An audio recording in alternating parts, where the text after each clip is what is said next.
We are joined on the Daily Signal podcast by Attorney General Jason Miyares of Virginia. Jason, congratulations on what you've accomplished in the first 3 months. You have been busy nonstop since Inauguration Day in mid-January. You know, so much of what was compelling, I think, Virginia voters centered on education and parental rights, and that's been a priority of yours. Share with our listeners some of the actions that you've taken early in your tenure. Well, our election, if there is anything that kind of encapsulated what happened in Virginia, was obviously after the infamous debate where McAuliffe said, hey, I don't think parents should have a say in their children's education. And within 48 hours, Governor Youngkin's campaign, Glenn's campaign, had signs that just said parents matter. And that kind of really summarized, that carried us through the campaign into elective office. And so aggressively standing up for that mindset of parents matter really started from day one when the governor signed his executive order on the mask mandates. And it was simply this really radical, in air quotes, idea, which is parents know what's best for their children.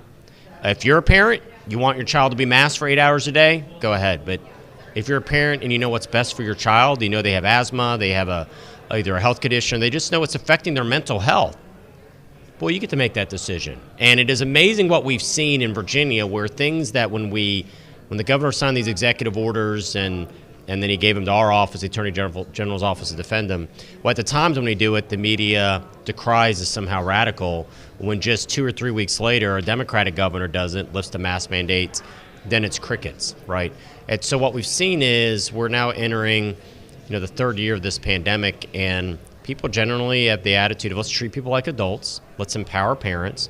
And then it also says what happened in our school with the curriculum and what we're seeing in our schools. I can think of no time that you've seen in recent history where in polling, where traditionally Democrats have been, who do you trust more in education? The Democrats have always had that edge. Don't agree with it, but that's just what the polling has shown. Now you're seeing Republicans and conservatives have that edge, and it's because parents have such a sense that these school boards and so many of these elected officials and so many of the school administrators aren't listening to parents. So empower parents, listen to parents. Parents matter.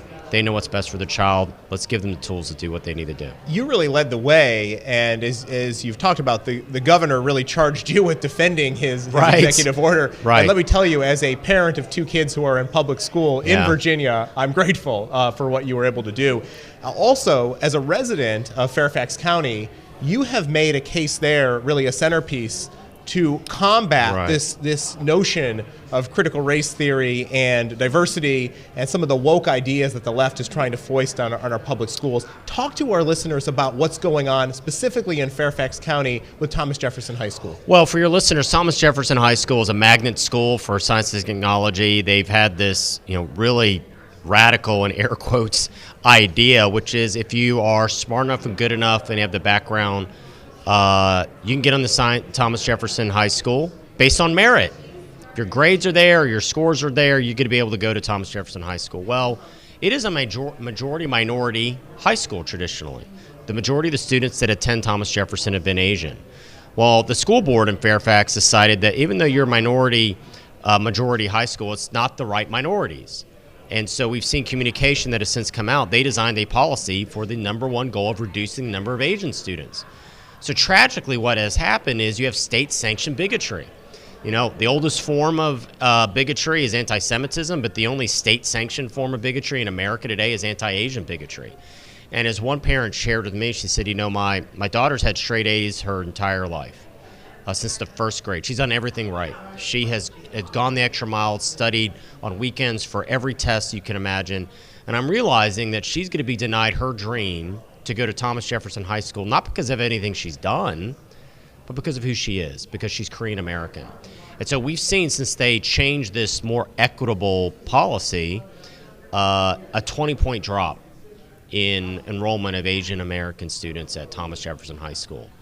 That is heartbreaking. No child in America should be denied their dream of what they want to achieve just because of who they are. And so I filed against state-sanctioned bigotry, but somehow me doing this was considered a form of bigotry, which I find quite interesting. But, you had some brave parents in Fairfax County, the Coalition for Thomas Jefferson High School, and just parents that wanted something simple, just treat our kids the same. Equal protection under the law, let them apply, let them achieve their dreams.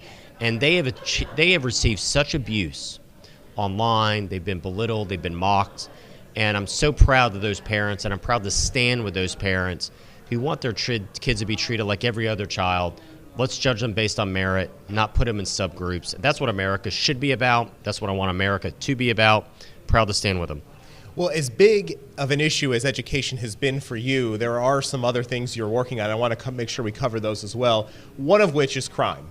We've seen a spike in crime across this country. We've also seen George Soros funding, we call it the Heritage Foundation, rogue prosecutors, and you have some of those in Virginia. Talk about the efforts that you're taking as Attorney General to make sure that Virginians are safe in their homes and communities. Well, what you've had a lot of over $30 million been spent by these far-left special interest groups to elect these local district attorneys. Most areas are called district attorneys. In Virginia, they're called Commonwealth attorneys.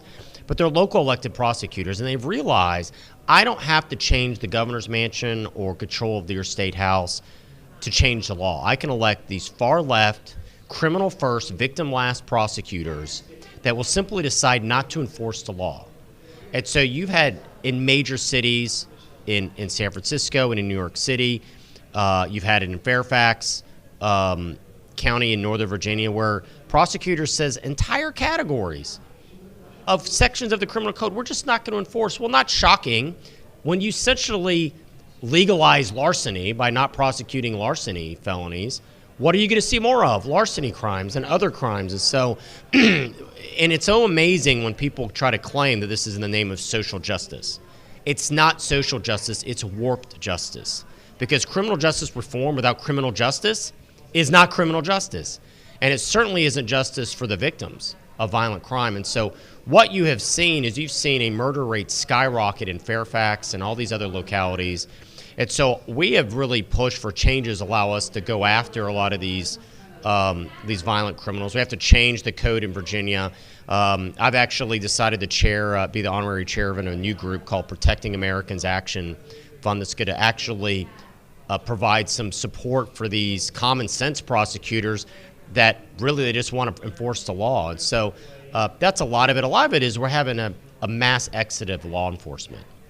And the one thing the governor and I have really been big on is making sure law enforcement understand they're appreciated, they're valued, obviously push for a big pay increase for them. But, right now you talk to law enforcement, they don't feel like anybody has their back. They don't feel like the media has their back. They don't feel like these local far-left prosecutors have their back. And so one thing we've been messaging, I've been going around Virginia, is talking to them, it's like, we have your back. For me to go to work in the morning, I put on a coat and tie. They go to work in the morning and put on a bulletproof vest. It's a job unlike any other. And so we are pushing aggressively back on this. Crime is up. Obviously, we're dealing with the opioid crisis as well. And so having a criminal last, victim first mindset, that's one of the first steps we're doing in Virginia. You brought up the opioid crisis. I know that that's an issue that it does not get the attention that it really deserves from the national media, even state media. It's seismic. So what is the situation in Virginia, and what are some of the steps that we can take to get to solutions? Well, I'll tell you this. We are in the midst of unlike anything we've ever seen as a nation on this issue. We've lost 105,000 Americans to overdoses from opioids and fentanyl.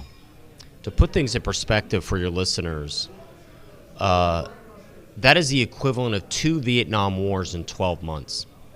We lost about 50,000 men over 15 years of fighting in Vietnam. We're losing twice of that in 12 months. And if you don't think elections matter and leadership matters, and you see what's happening on our border, it was already tragic. We were losing about 50-some thousand about every 18 months. It's doubled for every 12, and it's all because of what's happened on our border. And so our office is actively, aggressively talking to other attorney generals about what we're going to be able to do in our capacity on the border. Not quite ready to announce it yet. Will be coming soon. But what has happened right now, and the fact that the Biden administration is thinking about lifting Title 42, that was been a mechanism in place to try to control some of the influx. It's already a disaster. What's happening in our border, it's going to be even more disaster. And it's not just the fentanyl and the opioids, it's the human trafficking. These cartels, they know what's going on. I talked to a Homeland Security agent, says the cartels knows what's happening. They see that our meager forces that we have on the border are being drawn to try to deal with a humanitarian crisis, and as a result, they are flooding over the border this fentanyl. The fentanyl the size of what's my fingernail, it could kill, everybody in a ballroom here, hundreds of people. It's just lethal. And so it needs to be treated almost like a WMD. It's that lethal. Talked to one state police officer, said, we're having to send Narcan out with our dogs, our sniffing dogs. That's how potent this is. It's flooding our areas. It's incredibly potent, and we're doing everything we can to push back. But it begins with harsh sentencing for drug dealers and getting them off the street. When you turn your criminal justice system into a catch and release program, you get these dealers back on the street. They're dealing more of this poison to our kids, and we're seeing more and more funerals and more loved ones lost. It's tragic, and it really goes back to making sure we're tough on these dealers and get them off the streets, and also go after these cartels.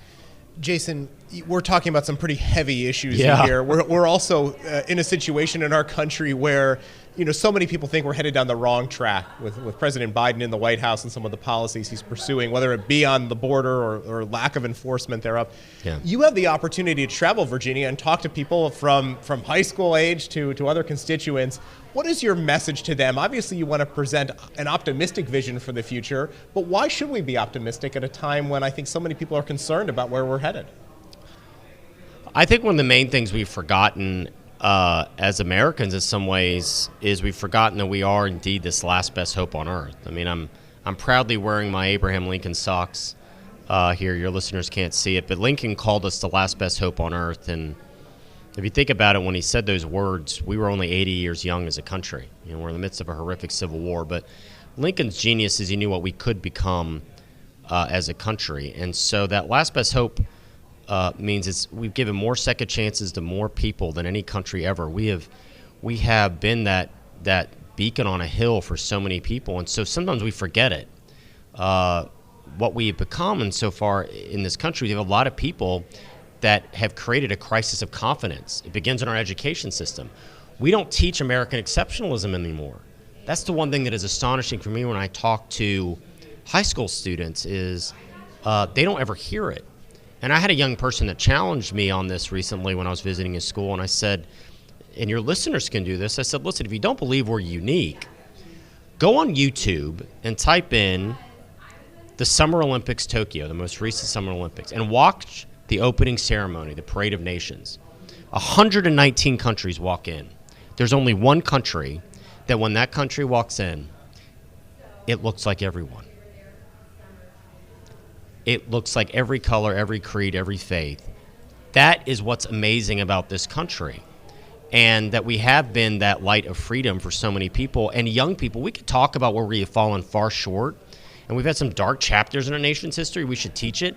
But goodness gracious, we should also teach that we have gotten it right a heck of a lot more than we've gotten it wrong as a country. And you could just look at how we are so different, and it's an amazing thing. I'm a little biased, obviously, since my mother fled Cuba with nothing, as a homeless teenager, and so I tell people all the time, gratitude is one of the most underrated of human traits.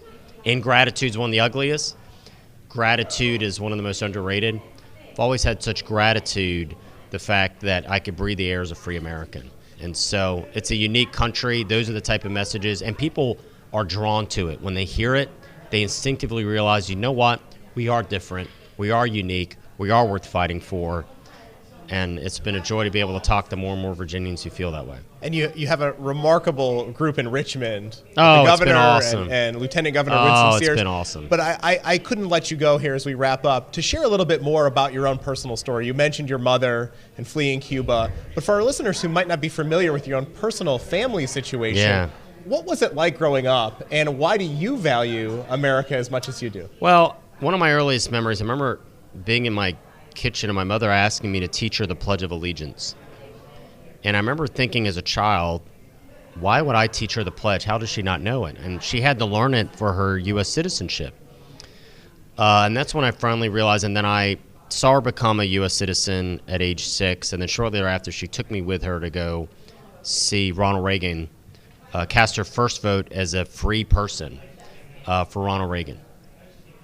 And that was an amazing moment for me. And being raised in that household, it gave me such appreciation that the way we live our life is fundamentally different the way most other people live their life.